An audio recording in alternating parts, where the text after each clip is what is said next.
아찔하네. 어떤 맘이었을까. 그녀의 두 눈엔 눈물이 흐르고 흘러. 동그란 눈으로 엄마를 보고 있는 아이와 입을 맞추고 상자를 덮고 가까이에 띄우며 간절히 기도했겠지.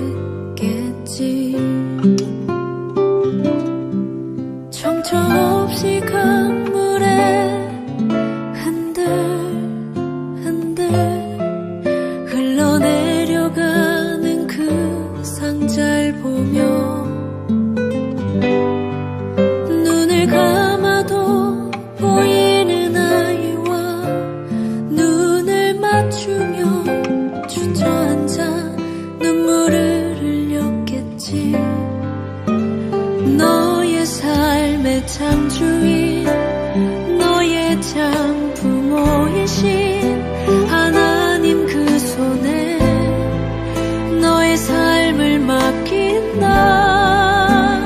너의 삶의 창조인, 너를 이끄시는 주 하나님 그 손에 너의 삶을 드린다.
오늘 고린도후서 3장 17절, 18절의 말씀을 같이 보았습니다.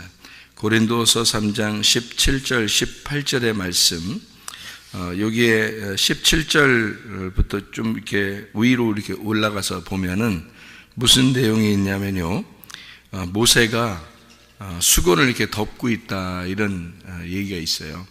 사람들한테 너무 이렇게 빛이 나니까 이거를 수건을 덮어서 보이지 않게 했다, 그런 얘기가 있고요.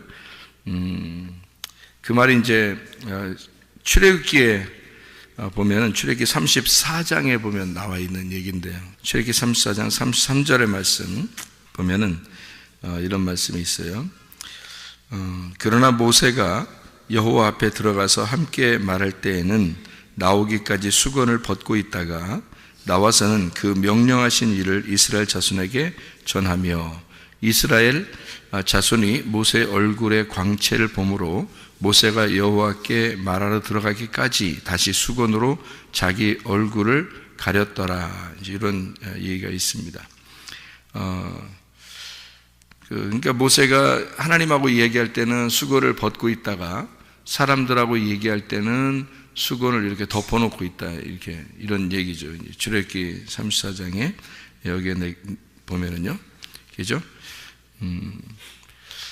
29절부터 35절까지, 출애굽기 34장 29절부터 35절까지 나와 있는 그 말씀인데, 모세가 증거의 두 판을 모세의 손에 들고 시내산에서 내려오니 그 산에서 내려올 때에 모세는 자기가 여호와와 말하였으므로 말미암아 얼굴 피부에 광채가 나나 깨닫지 못하였더라, 이렇게 되어 있습니다. 보세요. 여기 얼굴에 빛이 나는데 그게 자기는 잘 몰랐어요. 근데 왜 어떻게 이게 피부에 광채가 막 나죠? 화장해서 그런 것도 아니고, 그죠? 어떻게 하면 이게 피부에 광채가 날까? 화장한 건 아닌데 무슨 말이냐면, 여러분 이게 전도서 8장 1절 말씀을 여러분이 아시는데요. 전도서 8장 1절 말씀 보면 이런 말씀이 있어요. 누가 지혜자와 같으며 누가 사물의 이치를 아는 자이냐? 사람의 지혜는 그의 얼굴에 광채가 나게 하나니 그의 얼굴에 사나운 것이 변하느니라, 이렇게 되어 있습니다. 그러니까 얼굴에 광채가 나고 변하게 된다, 싸나운 것이 변하게 돼서 얼굴을 바꿔놓는다, 그런 말인데요. 뭐가 이렇게 바꿔놓는다는 거예요? 전도서 8장 1절에는 지혜가 바꿔놓는다는 거예요. 지혜가 어떻게 겉으로 이렇게 피부에 지혜라고 이렇게 써서 이게 피부가 바뀐 거예요, 화장처럼. 아니면은 지혜가 속으로 들어오는 거예요. 지혜라는 게 속으로 들어오는 거죠. 지혜가 속으로 들어왔는데 얼굴은 빛이 난다는 거죠. 그러면 밖에서부터 속에 변하는 거예요? 안에서부터 밖으로 변하는 거예요? 안에서부터 밖으로 변하는 거예요. 그죠? 그러니까 지혜가 속으로 들어오면 얼굴에 광채가 난다는 거고, 그러니까 이게 겉으로 뭐가 이렇게 빛이 나게 되면 속에가 지혜가 있다, 이런 의미가 아니고, 속에 지혜가 생기면 겉으로 이렇게 광채가 난다, 그런 말이잖아요. 그죠? 그러니까 속이 먼저 중요한 거죠. 속에 있는 것을 이렇게 깨끗하게 만들면, 그러면 겉으로 빛이 나게 된다, 그런 말입니다. 그러니까 속에 있는 거 먼저예요. 마찬가지로 출애굽기 34장 29절에도 모세가 그 증거의 두 판을 모세의 손에 들고 시내산에서 내려오니 그 산에서 내려올 때에 모세가 자기가 여호와 말하였으므로 말미암아 얼굴 피부에 광채가 나나 깨닫지 못하였더라. 자, 겉으로 이렇게 피부가 광채가 나는데 자기는 잘 모르겠어요. 근데 어떻게 해서 이게 광채가 났다고요? 자기가 여호와와 말하였으므로, 이랬습니다. 그죠? 자기가 여호와와 말하였으므로 피부에 광채가 났다, 이렇게 돼 있잖아요. 그러니까 뭐가 들어왔다는 얘기예요? 지혜가 들어왔다는 얘기지. 지혜가 들어오니까 얼굴 피부가 변하더라는 거예요. 예. 그러니까 여러분 그 예수 잘 믿으면 말이에요. 좀 싸나운 끼가 없어지. 예수 잘 믿으면 싸나운 끼가 없어지겠죠. 너 교회 다니고 예수 믿는데 이렇게 얼굴에 싸납냐? 어떻게 이러면 이제 문제가 되는 거죠. 그러니까 좀 부드러워져야지 정상이죠. 겉의 모습이 부드러워졌다는 거는 속이 어떻게 됐다는 거예요? 지혜가 들어왔다는 얘기예요. 그러니까 하나님의 말씀이 우리에게 들어와서 하나님 말씀이 깨달아지고 또 하나님과 말함으로 얼굴에 밖으로 나타나는 게, 그러니까 속에 지혜가 들어오면 밖으로 나타나는 게 피부에도 광채가 난다. 뭐 윤기가 나서 반짝반짝한 뭐 이런 의미가 그런 의미도 뭐 되겠지. 근데 그런 의미라기보다는 이렇게 그 부드러운 기가 생겨나고 표정도 밝아지고 바뀐다는 거죠. 변화된다 이런 의미가 되겠죠, 그죠? 예.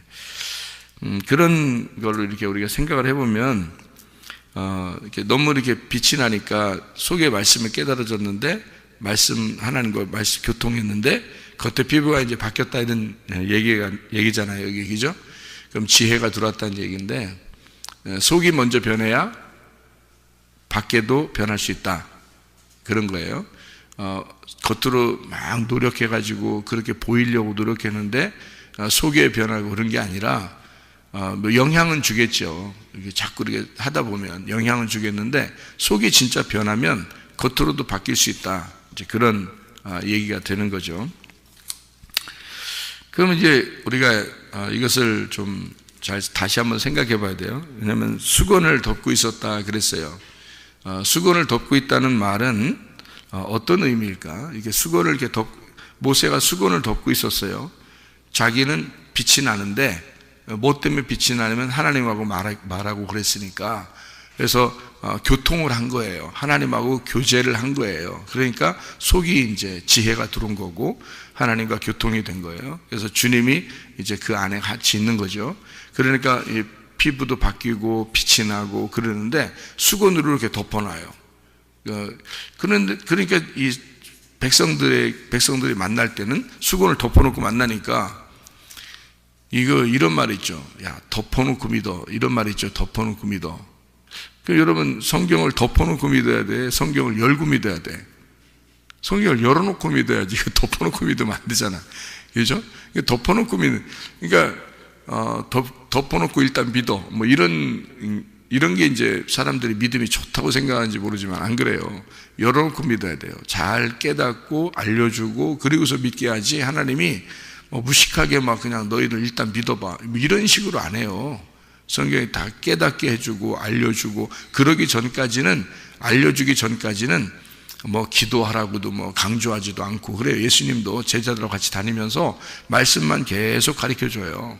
그리고서 깨닫게 하고 난 다음에 나중에 십자가 못 박혀 돌아가시고 부활을 승천하시면서 제자들 보고 이제는 너희들 모여서 기도하고 있어라 이렇게 얘기하고 그러죠. 그럼 이제 그들이 이제 알았으니까 다 알게 됐으니까 기도하게 되죠. 그러면 이제 자기들도 하나님의 성령의 충만함을 받고 이제 그렇게 되는 거죠.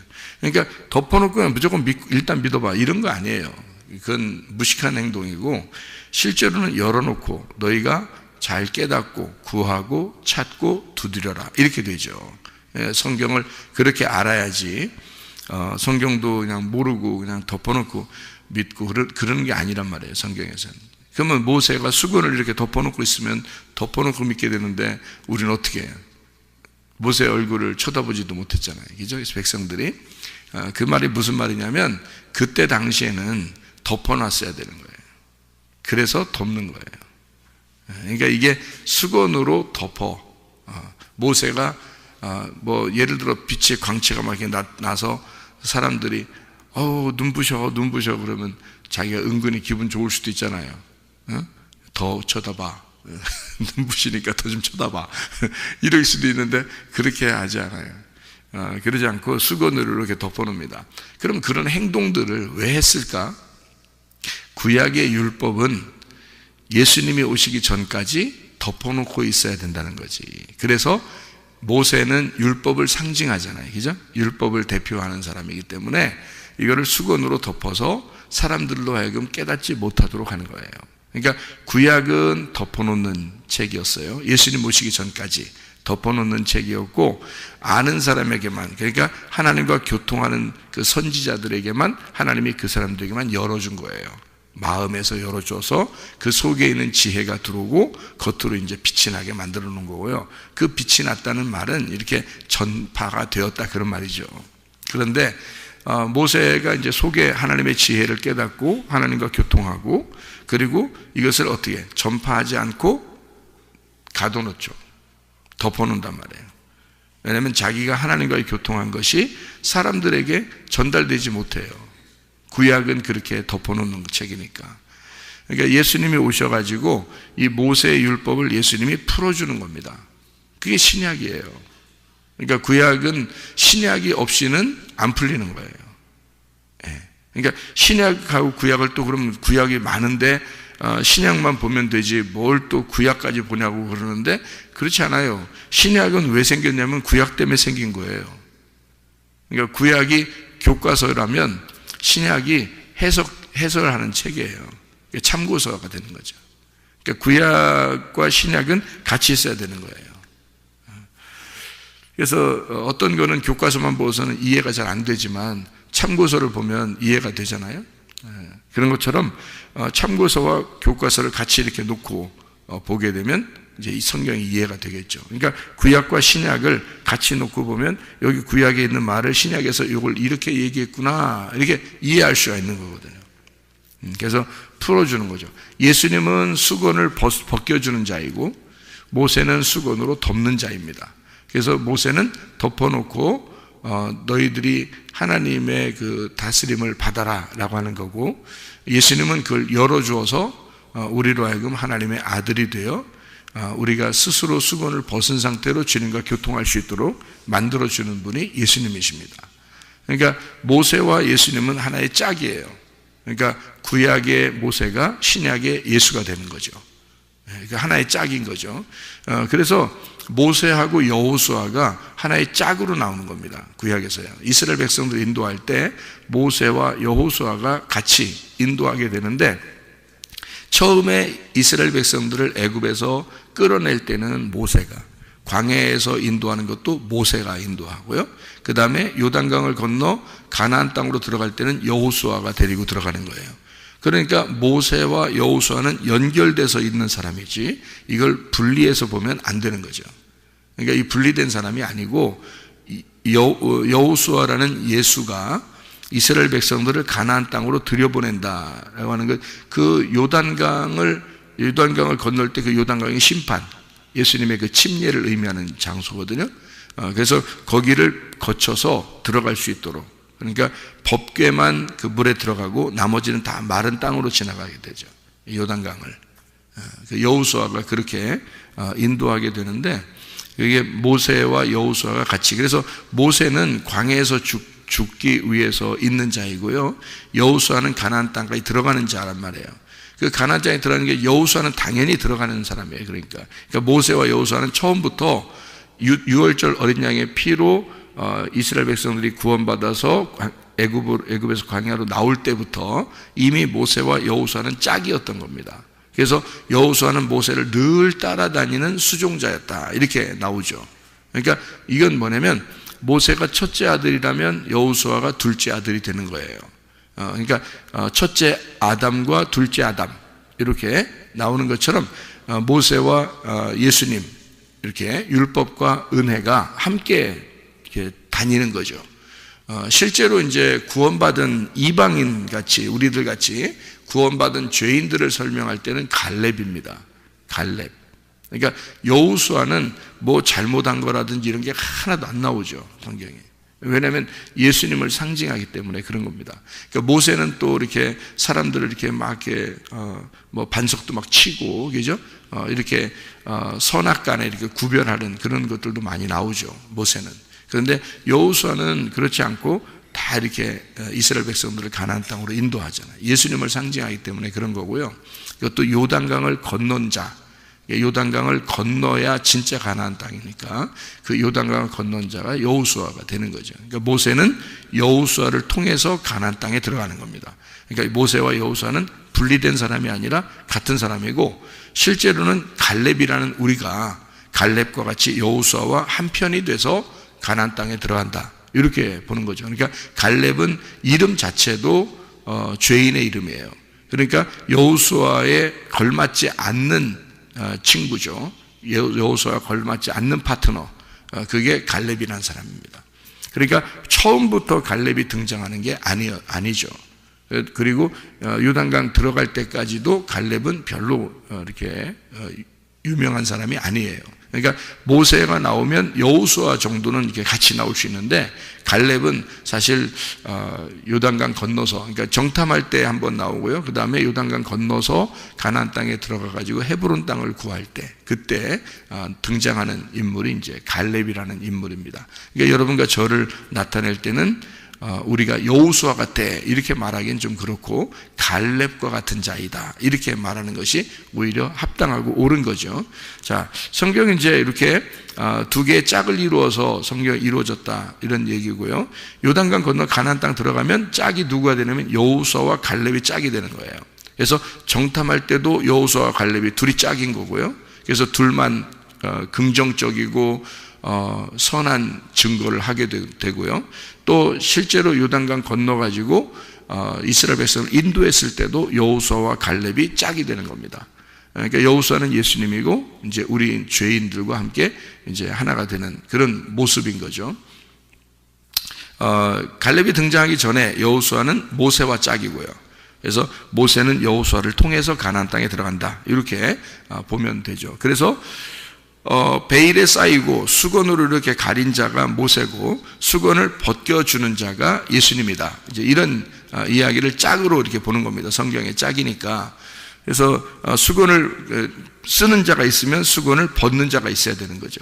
그래서 수건을 이렇게 쓴다, 수건을 벗는다, 이렇게 말하니까 이것을 거울로 보면 말이에요. 성경에 이렇게 고린도서 3장에 있는 이 거울로 본다면, 거울을 여러분이 이렇게 쳐다보면은 거울이 겉에 있어요, 사람이 겉에 있어요? 거울을 쳐다보면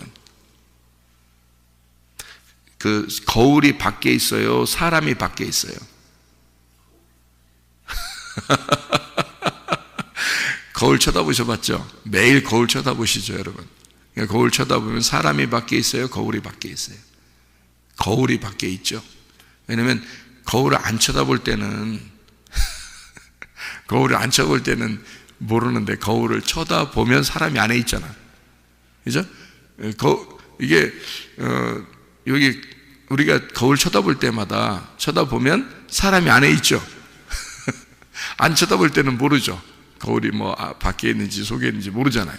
근데 거울을 쳐다보기만 하면 거울 속에 사람이 있어요, 그죠? 희한하게 거울 안 쳐다볼 때는 몰라요. 근데 거울을 쳐다보면 사람이 안에 있어요, 거울 안에. 그러면 사람이 그 안에 있으니까 사람을 이렇게 좀 풀어줘야 되겠어요? 아니면 그냥 가둬놓을까요, 거울 안에다? 거울 안에다가 사람을 가둬놔야 되겠어요? 아니면 거울 속에 있는 사람을 좀 풀어줘야 되겠어요? 풀어줘야 되겠죠, 그죠? 풀어주려면 어떻게 하면 풀어질까? 거울을 깨치면 되는 거예요. 거울을 깨치면 속에 있는 사람이 풀어집니다. 거울이 이제 안 깨지면요, 거울이 존재하는 한, 내가 거울을 쳐다보는 한 무조건 거울 안에 gat혀 있는 거예요. 무슨 말인지 아시겠어요? 거울을 쳐다보면 참 희한한 모습이죠, 그죠? 그러니까 거울 속에 있는 그것은 사실은 거울이라고 하는 것이 이 장막이 돼서요, 나를 이렇게 거울로 인해서 이렇게 이 속에 있는 그 나하고 막아놓는 거잖아요, 그죠? 그러니까 이 거울을 깨지면 속에 있는 나와 내가 만나죠. 근데 속에 있는 나와 이 밖에 있는 내가 어때요? 거울이 깨지는 순간 속에 있는 나와 밖에 있는 내가, 거울 안에 있는 나와 거울 밖에 있는 내가 어떻게 돼? 하나가 되죠. 거울로 인해서 둘로 나누어졌던 겁니다, 그죠? 그러니까 그 속에 있는 나를 끄집어내줘야 되죠. 그러니까 속에 있는 나를 끄집어내 주면 이 겉에 있는 내가 온전해지는 거예요. 무슨 말이냐면 거울로 가운데를 가려놨잖아요. 그러니까 거울 속에 있는 내가 진짜 난데 근데 거울 때문에 안 보인단 말이에요. 못 나온단 말이에요. 그래서 요거를 거울을 깨치면서 속에 있는 나를 끄집어내 주면 겉에 있는 내가 속에 있는 내가 겉에 있는 나였던 것을 알게 되잖아요. 그죠? 겉에 있는 나와 하나가 되잖아요. 그러니까 속에 있는 걸 끄집어내 주니까 겉에 있는 내가 온전해지더라는 거지. 이 말은 무슨 말이냐면 거울을 볼 때마다 나는 거울을 통해서 나를 본단 말이에요. 그죠? 거울을 볼 때마다 거울을 통해서 나를 볼 수밖에 없어요. 근데 거울이 깨지면 내가 나를 보는 거죠. 그죠? 내가 나를 보는 거라고. 그러니까 온전해졌다고 그러는 거예요, 그걸. 그러니까 거울이라고 하는 게 성경에서 거울이 뭘까요? 여러분, 성경에서 거울이 뭘까? 성경이에요. 성경. 성경책. 쉽게 얘기해서 성경책.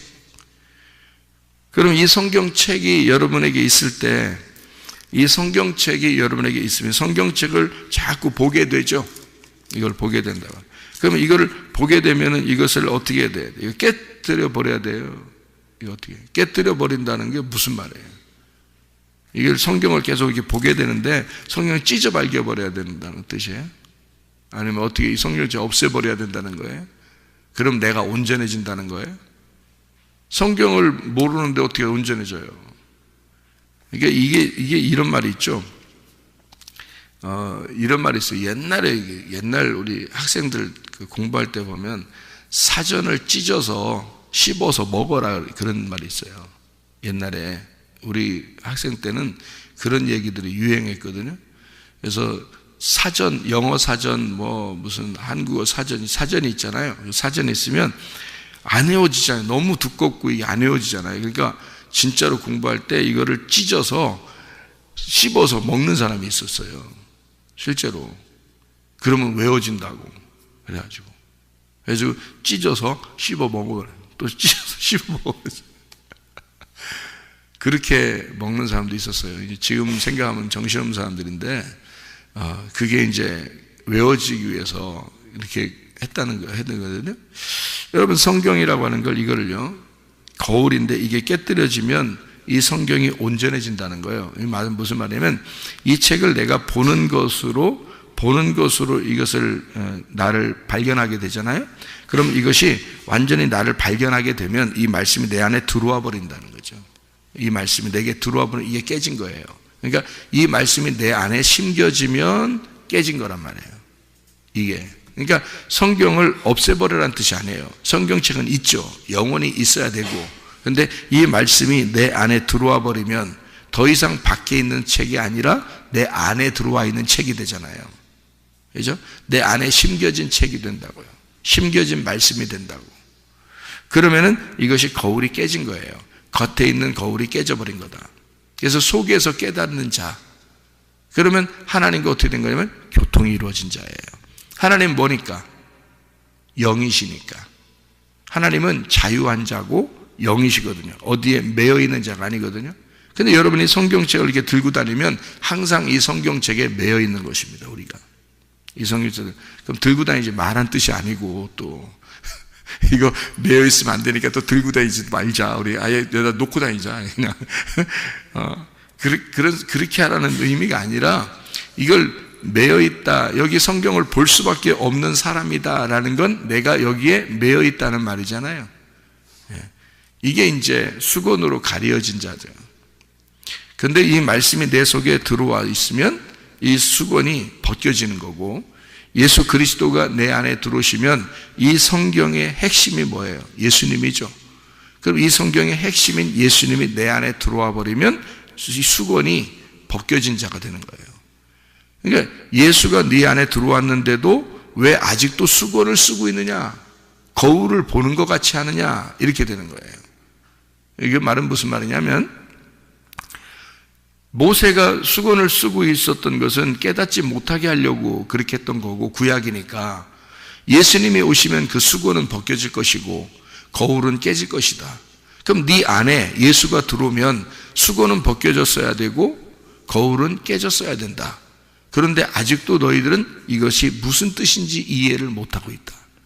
그 구약의 말씀이 뭔지, 그 구약에서 왜 그런 행동을 했는지를 너희들이 못 깨닫고 있다. 그러니까 네 마음 안에서 거울이 깨져야 되고 베일이 벗겨져야 된다. 그 마음에 대한 이야기다라는 얘기를 하는 거예요. 여기서 겉의 얘기가 아니라 네 마음에 대한 얘기다. 그럼 마음에서 하나님하고 이게 교통이 되는 사람, 이걸 뭐가 들어왔다 그런다고요? 지혜가 들어왔다.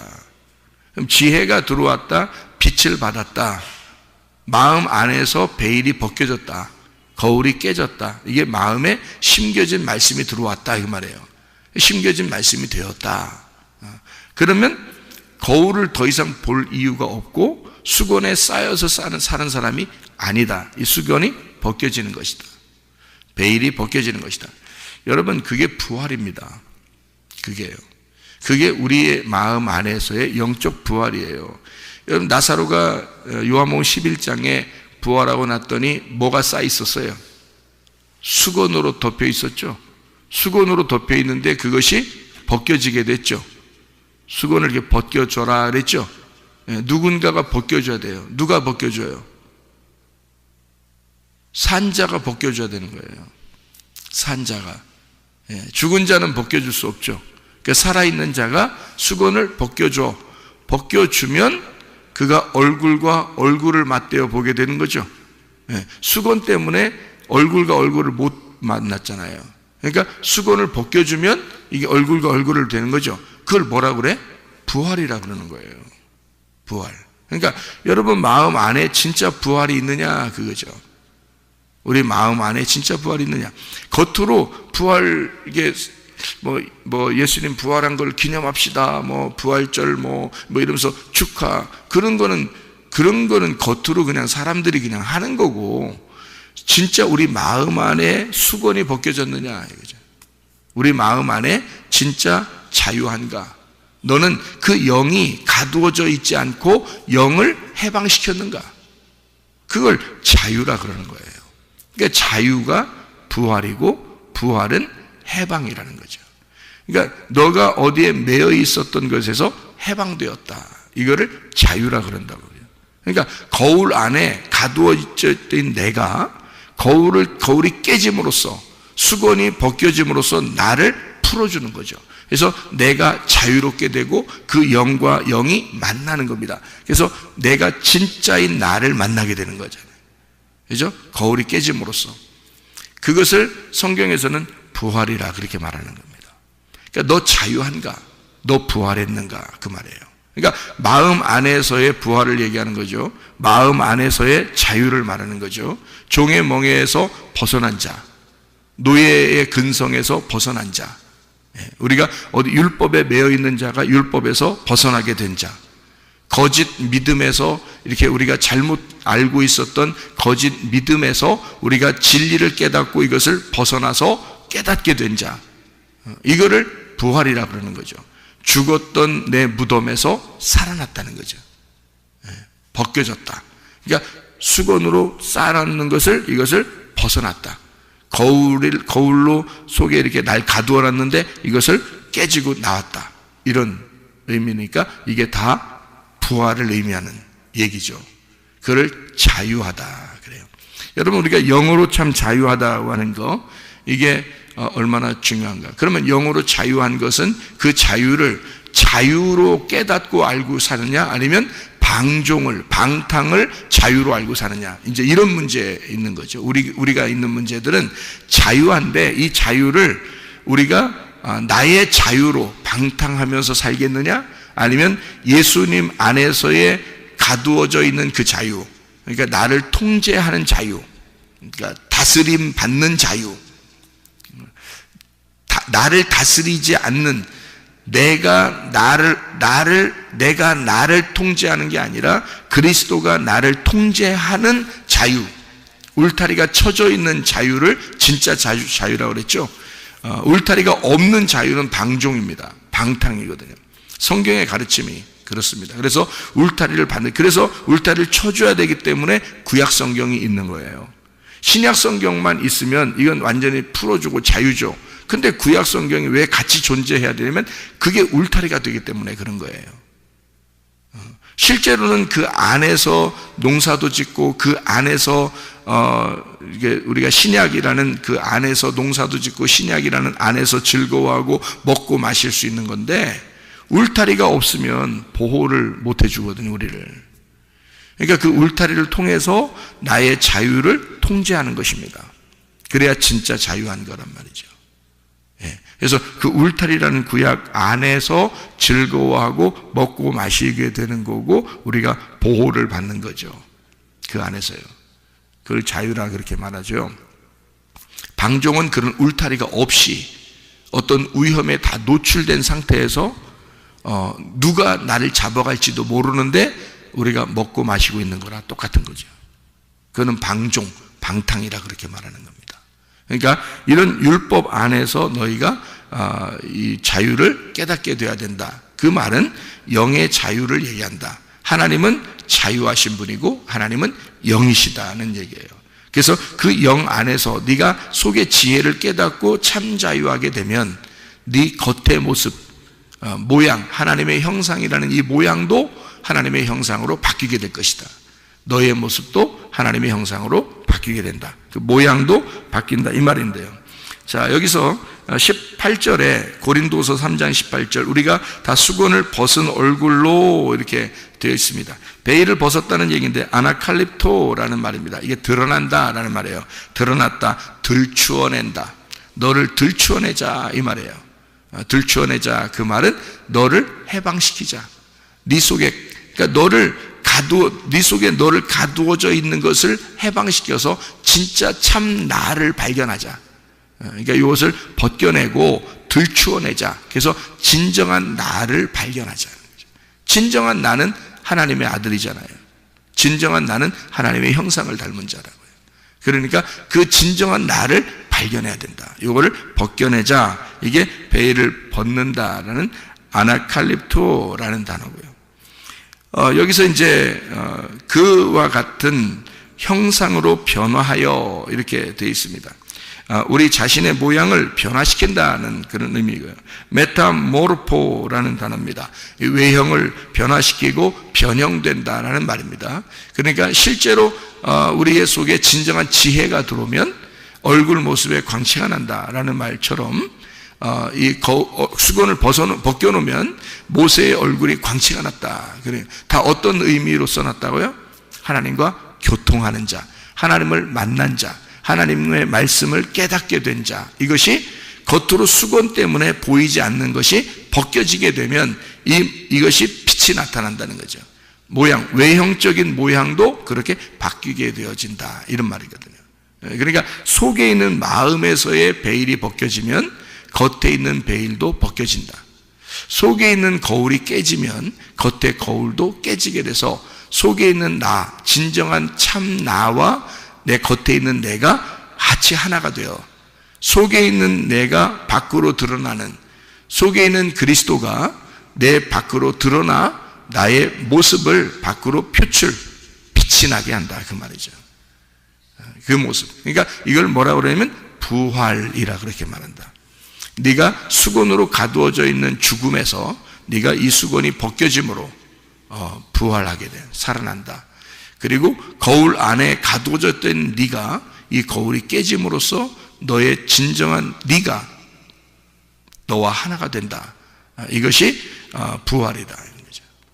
진짜 부활이 여러분과 제가 우리의 속에서 우리가 죄의 멍에 매여 있는 것이 아니라 거기서 벗어난 진정한 자유, 영 안에서의 자유, 내 속에 가두어져 있었던 나를 내가 겉으로 끄집어내는 진정한 참 나를 끄집어내서 그 진정한 참 나와 겉에 있는 내가 하나가 되어 진짜 지혜가 밖으로 드러나는 빛의 사람들이 되셔야 합니다. 기도하겠습니다.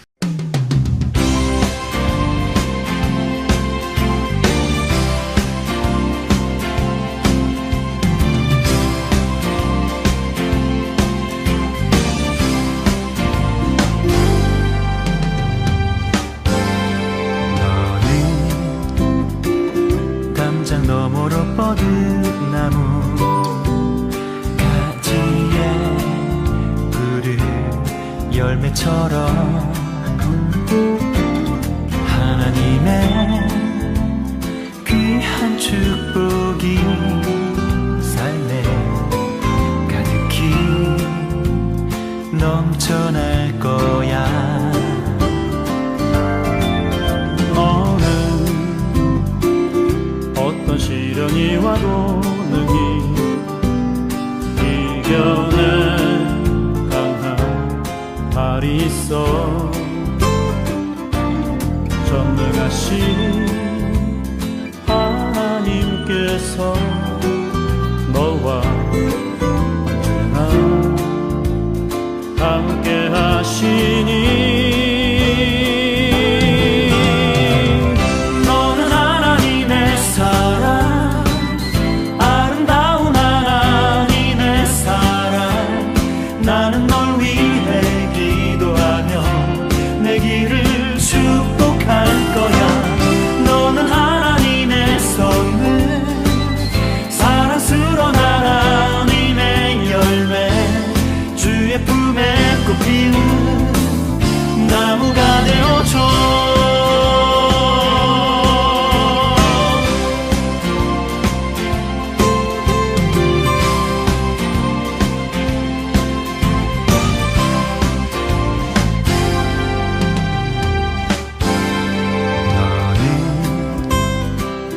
담장 너머로 뻗은 나무 가지에 푸른 열매처럼 하나님의 귀한 축복이 삶에 가득히 넘쳐날 거야. 너는 어떤 시련이 와도 능히